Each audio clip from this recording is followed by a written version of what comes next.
नमस्कार दोस्तों। ट्रंप एक बार फिर पगला गए। हर 10 दिन पर बयान बदलने वाला ये सुपर पावर कंट्री के प्रेसिडेंट ने अब नया शगुफा छोड़ा है। दरअसल रशिया यूक्रेन वॉर को बार बार ये कोशिश कर रहे हैं कि रुक जाए, लेकिन ऐसा होता नहीं दिख रहा। पुतिन पुतिन जो है लगातार आक्रामक हो रहे हैं। तो ऐसे में ट्रंप ने जेलेंस्की से फोन पर बातचीत कही है और उन्होंने पूछा है कि क्या जेलेंस्की, तुम मॉस्को को हिट कर सकते हो?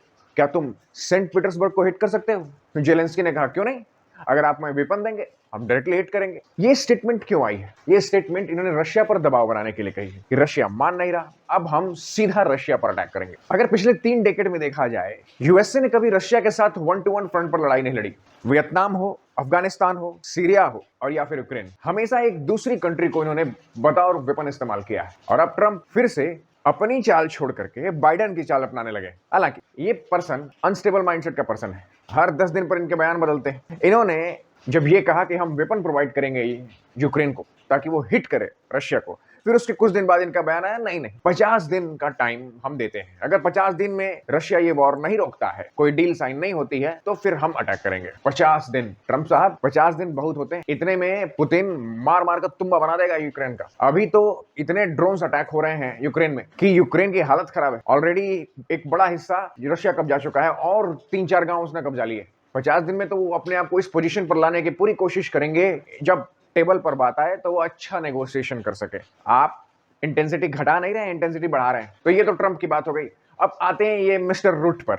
ये मिस्टर रुट जो है, ये सेक्रेटरी जनरल है नेटो के। हाँ भाई, देश ततैया के छत्तों वाला, एक को मारो तो ततैया के छत्तर के सब हमला करेंगे। तो इन्होंने 2 फीट आगे बढ़कर एक बयान दे दिया। उन्होंने कहा है कि we are going to hit Moscow and Saint Petersburg and we are going to hit New Delhi, Brazil and Beijing. वाह भाई। इन्होंने कहा है कि अगर 50 दिन के भीतर इंडिया, ब्राजील और चाइना किसी भी तरीके से पुतिन को मनाने पर तैयार नहीं हो पाते हैं, तो अगर आप न्यू दिल्ली में है, अगर आप चाइना में है, अगर आप ब्राजील में और रशियन ऑयल परचेस कर रहे हैं या रशिया के साथ ट्रेड भी कर रहे हैं, तो हम आप पर 500% का टैरिफ जड़ेंगे। पूरे नेटो देश, we will hit you hard. अब पता नहीं जो नेटो में 30 कंट्रीज हैं, जिसमें यूरोपियन यूनियन की बहुत सारी कंट्रीज हैं, वो तैयार है भी या नहीं, ये रुट साहब से वो एग्री करते हैं या नहीं। लेकिन रुट साहब ने ट्रंप के समर्थन में ये कह दिया। अब ये ट्रंप के कितने बड़े समर्थन है, कुछ ही दिन पहले इन्होंने ट्रंप को डैडी कह दिया था। ये लोग इतनी चापलूसी करते हैं कि बाप बदल लेते हैं। ट्रंप भी प्रेशराइज हो गया, तेरे यार बस करो, ये बहुत ज्यादा ही हो गया। कि ये किसी न किसी तरीके से चाहते हैं कि अगर हम रशिया को मना नहीं पाए और खत्म करने के लिए, तो ये इंडिया, चाइना, ब्राजील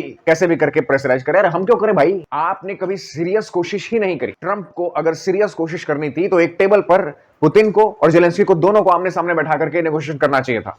किसी भी थर्ड पार्टी कंट्री में, अमेरिका में नहीं होता, रशिया में नहीं होता, सऊदी अरब है, चाइना है, इवन इंडिया है। लेकिन आपने कभी किसी से रिक्वेस्ट नहीं करी, नहीं किसी को कहा, क्योंकि आपको क्रेडिट लेनी। अगर आप जिस कंट्री में जाएंगे नेगोशिएशन करने के लिए और अगर नेगोशिएशन सक्सेसफुल हो जाती है, तो जाहिर सी बात है 50% से ज्यादा क्रेडिट उस कंट्री को जाएगा, जो आप चाहते नहीं। आपको तो नोबेल पीस प्राइज चाहिए। पुतिन ने साफ साफ जवाब दे दिया है कि इन खोखली धमकियों से रशिया डरने वाला नहीं है। कोई थर्ड कंट्री रशिया को प्रेशराइज नहीं कर सकता कि वो 50 दिन के भीतर, 100 दिन के भीतर। चाइना ने भी जवाब दे दिया है। चाइना ने साफ साफ कहा है कि आप किसी कंट्री को, थर्ड कंट्री को इसलिए फोर्स करें कि वो दूसरी कंट्रीज पर दबाव बनाए। और ये जो टैरिफ आप खेल रहे हैं, देख लेंगे। आपको जो करना है करिए। चाइना रशिया के समर्थन में पूरी तरह से खड़ा है। अब आती इंडिया की बारी। इंडिया ने शुरू से अब तक, जब से ट्रंप का बड़बोलापन चालू हुआ है, उनके प्लान बदल रहे हैं, तब से इंडिया ने एक भी लफ्ज नहीं बोला। वो जानते हैं कि हर 5 दिन पर इनका स्टेटमेंट बदल जाएगा। जब तक हम जवाब तैयार करेंगे तब तक ट्रंप ने कुछ और कह देना है। इंडिया बोला वेट एंड वॉच, देखते हैं वो कहां तक जा सकते हैं, let's see. Trump USA country नहीं चला रहे हैं, कंपनी चला रहे हैं। इनकी खुद की जनता इनसे सवाल कर रही है कि आप यहां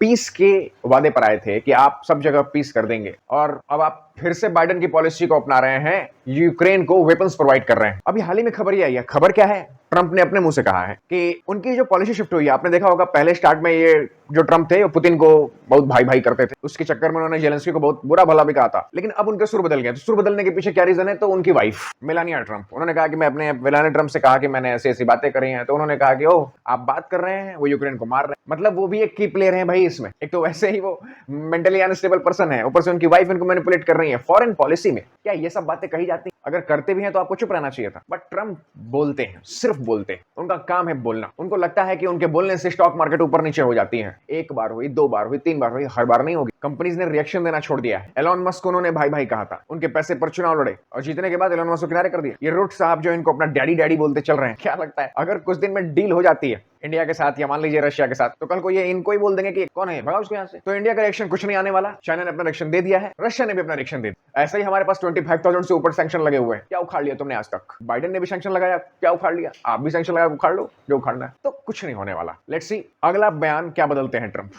जय हिंद।